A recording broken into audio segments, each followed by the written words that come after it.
I had been meaning to bring this up to you for a while, but this scene in particular is reminding me of it because I just saw a film the other night that featured some outstanding helicopter action.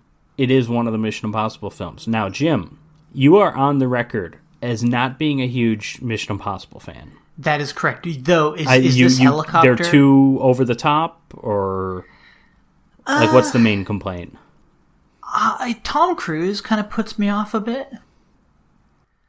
I mean, Tom Cruise puts everyone he meets off, but like, what's specifically about him in the movies? I guess or is it just like you can't separate art from artist? No, I can do that pretty well. Okay, but I don't know. I'm just not a big fan of the Mission Impossible movies. They are kind of too over the top, I guess. Though I understand I did see the one with Henry Cavill, and I thought that one was pretty cool. That was the one I just saw that has the Tom Cruise gets in a helicopter and chases down Henry Cavill in his helicopter. But yeah. So anyways, the reason I brought this up is for a long time I hadn't really seen many of them. I remember, I saw the second one when I was a kid, because the second one, I remember that second one being huge. I actually looked it up. It was the biggest movie of 2000, so it was the biggest movie in the world when I was like 7 years old, 7 or 8. But I also saw it and I didn't like it as a kid. And I do think a lot of people say it's like the worst of the series. But recently I've been watching some of the newer ones. I know I had seen the fourth one, which was the one where he climbs outside the Burj Khalifa. That I saw that one when around the time that came out, like a little bit later. So that was when I was in college, I think. But I've been watching some of the newer ones recently. And I kind of love the series. And the reason I bring this up is you are not a Mission Impossible fan. You are also not a huge fan of modern Bond.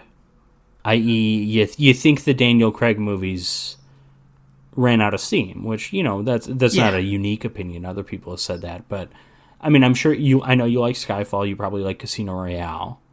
Yeah, I loved Casino Royale. But you didn't like No Time to Die. And no one likes Quantum of Solace, let's be honest. Spectre's okay.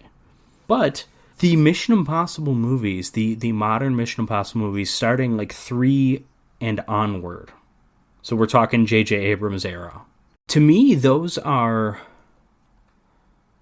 pretty unabashed.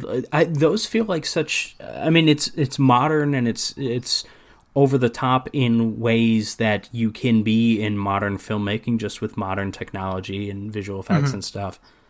But to me, that is like tonally what classic Bond is. What the Daniel Craig Bonds really weren't, because those tried to take it a bit more seriously. So the big difference between classic Bond and Mission Impossible, other than the effects and Tom Cruise being a crazy person, all that stuff.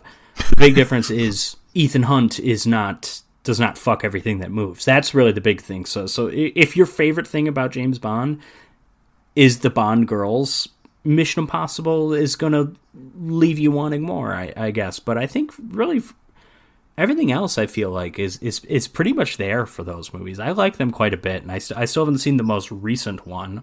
But I've been very pleased with that series, so I just wanted to bring that up.